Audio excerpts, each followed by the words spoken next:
Good evening. You're watching the late news on HKIBC. I'm Raymond Young. Here are tonight's top stories. Possible eco-disaster as raw sewage flows into the sea due to typhoon-ravaged mains. Students of St. Stephen's College head back to class in typhoon-ravaged campus. And British PM Theresa May pitched her Brexit proposals to European leaders in Salzburg. In what could be an ecological disaster, a damaged sewage treatment plant in Sai Kung is now forced to discharge wastewater below sanitary standards. Raw sewage is also flowing directly into Deepwater Bay and Shek O after several sewage mains were busted by the storm. Riley Chan reports. Officially the strongest storm to hit Hong Kong on record, Typhoon Mangkhut has left a trail of destruction across the city. And sewage treatment plants were not spared. An ecological disaster could be in the making after authorities confirmed Sai Kung sewage treatment works, which serves over 20,000 residents in the area, was crippled by the storm on Sunday. Currently, sewage collected from households undergo 5 levels of treatment before it is discharged into the sea. With pipes and facilities damaged, the Sai Kung plant can only provide primary treatment, plus an additional disinfection process, instead of the secondary treatment it was capable of. That means wastewater will now be discharged at the shores without any biological purification. The Drainage Services Department estimated that it would take some time before repairs are complete.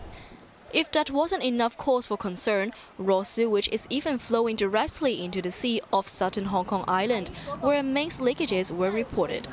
That include a 450mm wide pipe near Mills and Chung Path at Deepwater Bay, a 150mm pipe at a nearby barbecue area, and a 300mm pipe off the shores of Shek O. The pipe leakages and malfunctioning sewage facility have forced the closures of 5 beaches in Sai Kung, Deepwater Bay and Shek O. Still, that didn't stop keen swimmers from going for a dip under the hot weather today. This man said he noticed water at Deepwater Bay was a little murkier than usual, but hoped impurities could be washed away by waves over the past few days. The Environmental Protection Department said it had collected seawater samples from these beaches to ensure the water is safe for swimming. But in the meantime, it urged members of the public to stay away as a precaution. Riley Chan, HKIBC. Also in Southern District, students from St. Stephen's College finally returned to class today, although it might take months before the Stanley campus is fully repaired. Here's Riley Chan. Order might be mostly restored across Hong Kong after Sunday's typhoon, but a famous school in Southern District is still struggling to resume classes. Students of St. Stephen's College, one of the oldest schools in the city, were greeted by scenes of destruction when they returned to the Stanley campus this morning. With most bus routes connecting the city centre and the seaside towns still suspended due to fallen trees on the roads, the school decided to allow extra travel time for students by pushing back classes to 11 a.m. But these students said traffic wasn't too bad this morning, while another said some sections had only one lane serving both directions of traffic and caused minor delays. PE lessons will be disrupted in the coming weeks as both the tennis and basketball courts were damaged. Principal Carol Young said it might take months before pupils could use the courts again, explaining maintenance workers were simply overwhelmed with jobs at the moment.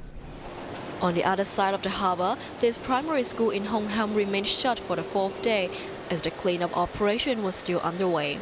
Shards of glass scattered the playground and the garden, many blown into the campus from nearby office tower to harbourfront, sitting just across the road. The high-rise complex was one of the worst-hit buildings during the typhoon, after dozens of glass windows and exterior facade were smashed.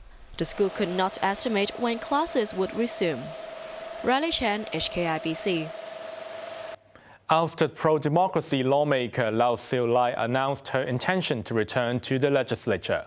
Supported by allies of pro-democracy parties, the 42-year-old announced she will take part in the upcoming Legislative Council by-election.